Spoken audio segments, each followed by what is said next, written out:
আসসালামু আলাইকুম রাহমাতুল্লাহ। সম্মানিত দর্শক শ্রোতা ভাই ও বোনেরা, কাছের দূরের দেশ প্রবাসের যারা যেখান থেকে আজকের ভিডিওটি দেখতে আসছেন সবাইকে অসংখ্য অসংখ্য ধন্যবাদ। বন্ধুরা, আপনাদের সাথে খুবই চমৎকার একটি আমল শেয়ার করব।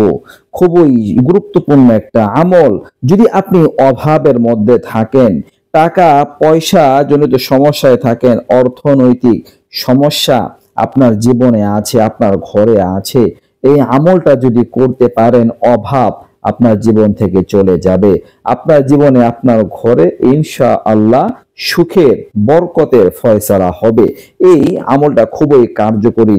আপনাদের আমি আমালে কোরআনী থেকে শেয়ার করব। খুবই কার্যকরী একটি আমল, আল্লাহ তাআলার একটি সিফাতি নামের আমল। যদি আপনারা করতে পারেন ফলাফল লাভ করতে পারবেন।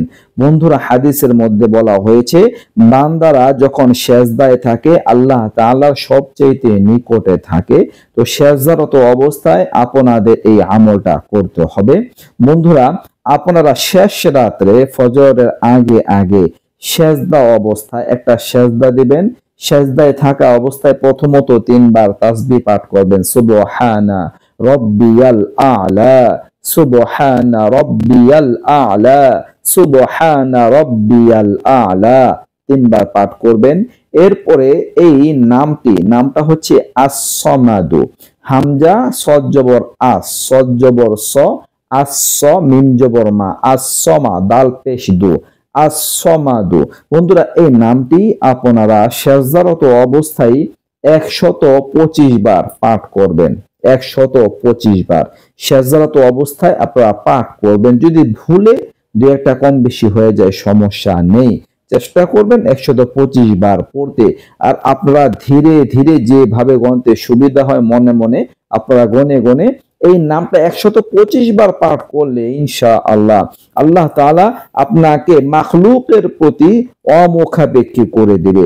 আপনার ধনাঢ্যতার ব্যবস্থা করে দিবে, টাকা পয়সার ব্যবস্থা করে দিবে, অর্থনৈতিক সমস্যা দূর হয়ে যাবে।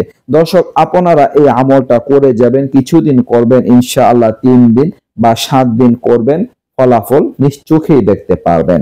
দর্শক, এই ছিল আমলটা নিয়ে আলোচনা। আল্লাহ তাআলা আমাদের প্রত্যেককে, মা বোন যারা আছেন তারাও করবেন ইনশাআল্লাহ, আর যারা ভাইয়ারা আছেন তারাও করার চেষ্টা করবেন নিজ নিজ জায়গা থেকে। আল্লাহ তাআলার কাছে আমরা চাইবো, দর্শক, সেজদারত অবস্থায় যা কিছু চাইবো সরাসরি আল্লাহ তাআলা গ্রহণ করবেন। তো আমরা সবাই চেষ্টা করবো আমলটা করার জন্য। আল্লাহ তাআলা আমাদের সবাইকে তৌফিক দান করুন। আমি এই ছিল আলোচনা। নিত্য নতুন আরো ভিডিও সবাই পাশে থাকবেন। এই পর্যন্ত আসসালামু আলাইকুম ওয়া রাহমাতুল্লাহ।